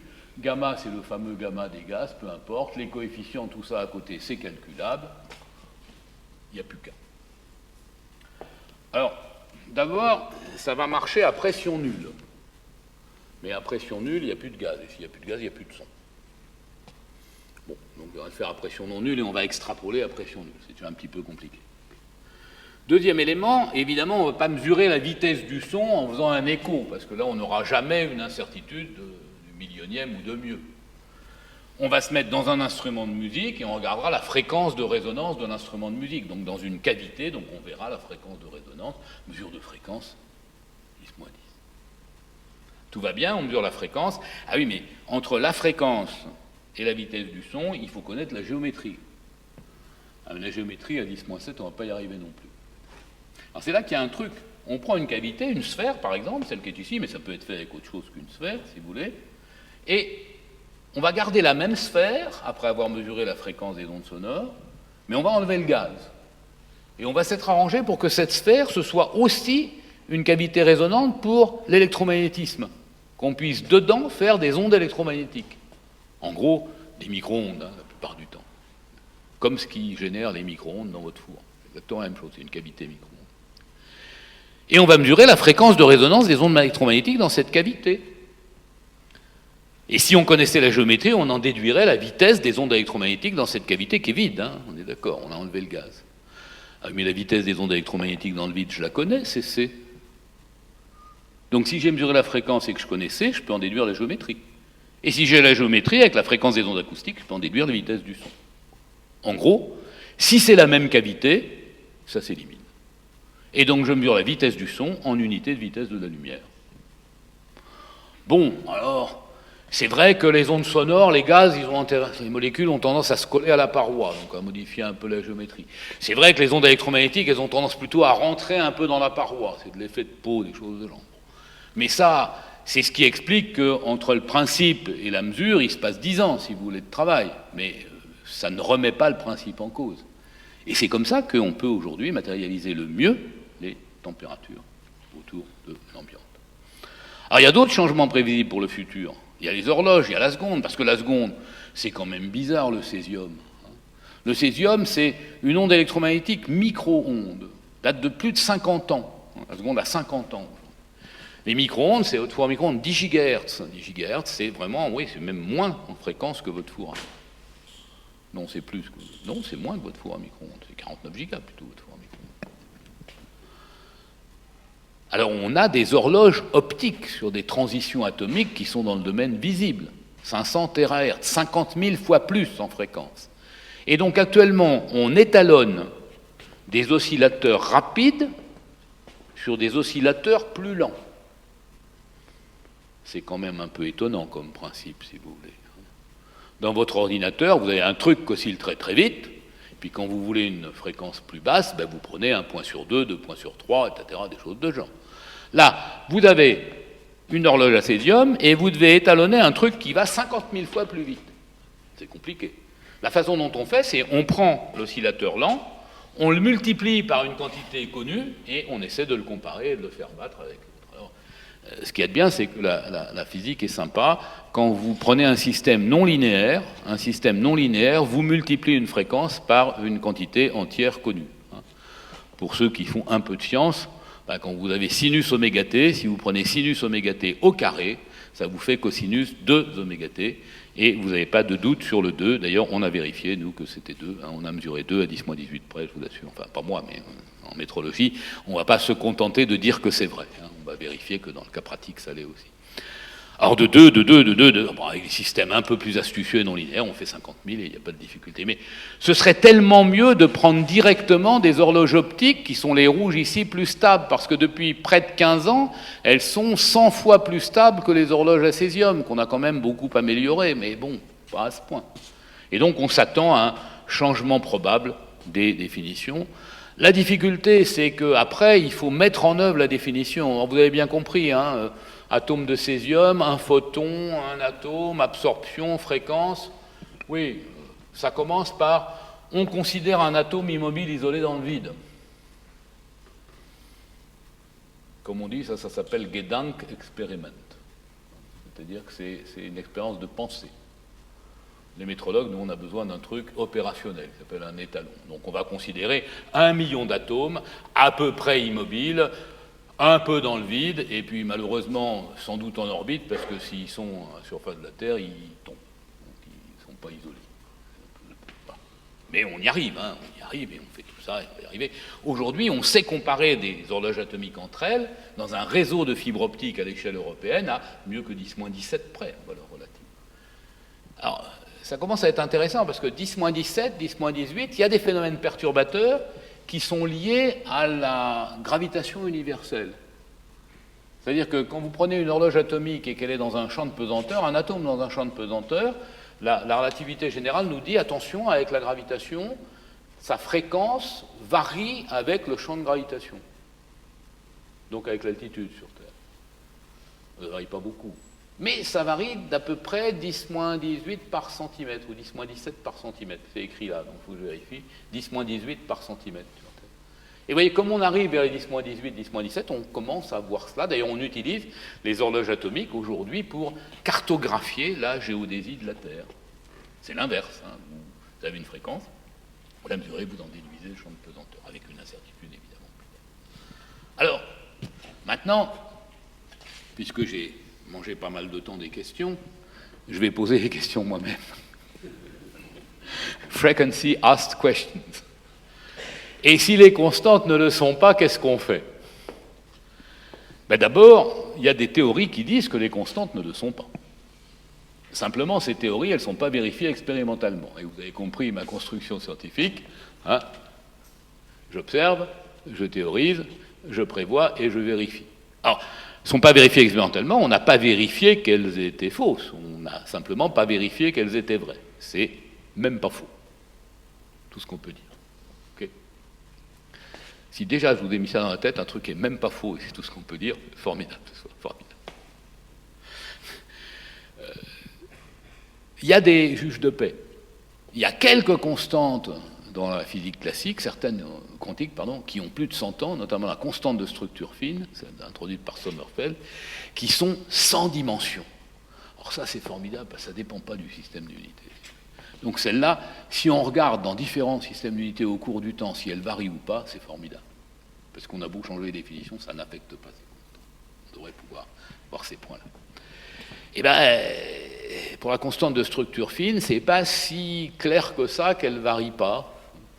Pour l'instant, on n'a pas de preuve qu'elle varie, mais il y a des suspicions. Il y a des gens qui ont regardé si ça variait avec le rayonnement émis par les étoiles à proximité d'un trou noir. Il y en a qui ont regardé si ça variait avec ce qui était émis il y a très très longtemps, au moment de la naissance de l'univers, en regardant des quasars qui sont très éloignés. C'est pas conclusif, comme on dit aujourd'hui. Hein. Ça sort pas du bruit. Enfin, bon. Vitesse de la lumière, il y a des théories qui disent que la vitesse de la lumière, elle dépend de l'intensité du faisceau. Bon, elle dépend à 10-25 près. C'est pas trop très grave encore aujourd'hui, on n'est pas dans ces domaines-là. Mais, si vous voulez, au contraire, c'est une façon d'améliorer les modèles théoriques. Eh bien, il n'y a pas de miracle. Si on s'aperçoit à un moment donné que notre modèle théorique qu'on a introduit dans les définitions n'est plus convenable, ben on changera. Et on changera de définition. C'est pas dramatique. Ça nous permet quand même de travailler pendant pas mal de temps. Après tout, Newton, il ne connaissait pas la relativité, hein, et ça marchait quand même, hein, tout ce qu'il faisait. Un deuxième point, et les machines, qu'est-ce qu'on fait avec les machines ? Qu'est-ce qu'on fait avec l'intelligence artificielle ? Parce que quand même, je vous parlais de compétitivité, de contrôle de process, c'est des mesures, des résultats qui sont donnés par des machines qui mesurent et qui doivent être utilisés par d'autres machines qui prennent ces données automatiquement.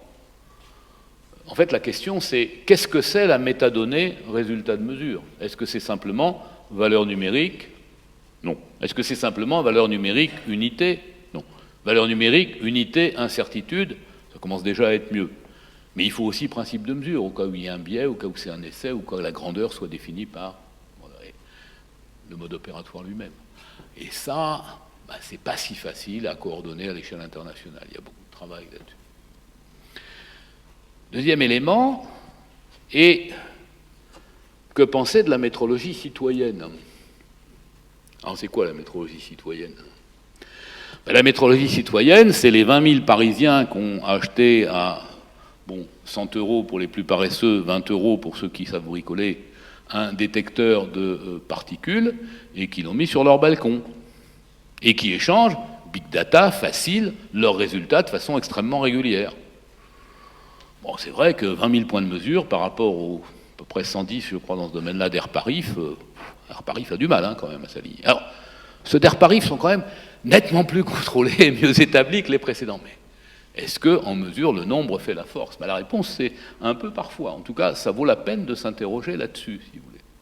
Bon, comme je dis souvent, pour l'instant, tout ce que ces gens ont pu prouver, c'est qu'effectivement, le taux de particules au 5e est moins élevé qu'au 1er et au rez-de-chaussée.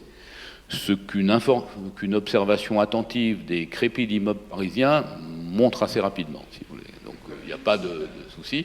Donc, c'est pas un scoop, mais enfin, c'est quand même bien qu'on trouve ça plutôt que l'inverse. Vous savez, je me souviens d'une thèse sur laquelle j'avais rapporté, où la doctorante avait montré, en faisant des analyses de mesures, des plans d'expérience compliqués sur l'efficacité thermique des bâtiments, qu'en gros, les paramètres influents, c'était la température de consigne intérieure. Oui, plus vous chauffez, plus tu consommes. Oui, ça, c'est normal. La température extérieure, plus il fait froid, plus tu consommes. Oui, là encore, on le voyait, etc. Et puis, un paramètre qui était en gros le nombre de trous qu'il y avait dans l'habitat. Ouais, c'est pas un scoop, comme on dit. C'est bien de la oui, mais on l'a prouvé. Oui, c'est bien. Les autres sont négligeables. Je dis non, les autres sont plus petits que celui-là. C'est ça que vous avez prouvé. Donc, quelques modifs de thèse, puis ça s'est arrangé. Enfin, moi, je l'aurais pas embauché. Mais, peu importe. Vous voyez, il faut faire attention dès qu'on parle de mesures à essayer de réfléchir. Évidemment, les métrologues sont des gens embêtants parce qu'ils posent des questions. Mais la métrologie citoyenne, le CNAM a répondu. Le CNAM crée un certificat sur la métrologie citoyenne. Alors, c'est mes collègues sociologues, plutôt, qui font cela avec notre aide et notre accompagnement, afin de, comment ils appellent ça, développer des littératies qui permettent futur métrologue citoyen d'avoir des bases de comportement et des bases de connaissances sur ce qu'il faut faire, ce qui peut être fait ou pas fait. Moi, je ne savais pas que ça s'appelait une littératie, donc en gros, c'est des concepts de compétences et la façon de les obtenir. Voilà. Je crois vous avoir convaincu quand même qu'avec ces constantes physiques fondamentales, les innovations, les inventions, c'est plutôt scientifique. Alors, la science est venue à la mesure de toute autre chose, c'est une formule. Hein. Vous avez remarqué que j'ai mis toute chose au pluriel. Hein. Peut-être pas dans le résumé, mais enfin, ça doit être au pluriel, parce que je parle d'objets, hein. Je ne parle pas d'autre chose. Il faut être très clair. Le changement s'est fait avec continuité, et une fois que ça a été possible et pas avant. D'ailleurs, Hubert Curien l'avait très bien dit à une conférence générale des poids et mesures qu'il avait ouverte en 1991, en disant « Vous ne lâchez un point d'appui que lorsque le suivant est parfaitement établi et que vous pouvez passer de l'un à l'autre sans hiatus ». C'est ce qui a été réalisé. Je pense que il y a des technologies et des principes de mesure à inventer, et que peut-être mon successeur, s'il existe, dans 30 ans, vous dira « Oui, quand on a changé la définition du kilogramme en 2018-2019, on ne s'attendait pas à ce qu'aujourd'hui les mesures de masse et les balances, elles soient de tel type, comme je vous l'ai dit pour le GPS avec les définitions de 1983. » Voilà. Ça devrait quand même permettre aussi, si on change les principes de mesure, de favoriser l'apparition de nouveaux objets au Musée des Arts et Métiers. Je vous remercie de votre patience.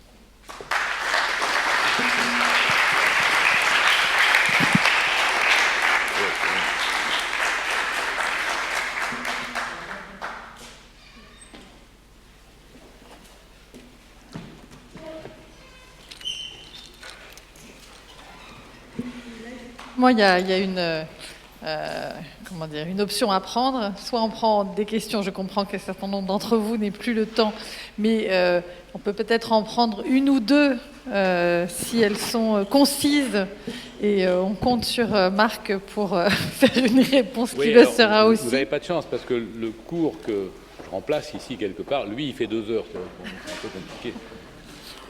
Est-ce qu'il y a vraiment quelqu'un qui a une question brûlante, qui ne peut souffrir le mail auquel Marc a promis de répondre? Le mail, il doit être au début. Je vais aller au début.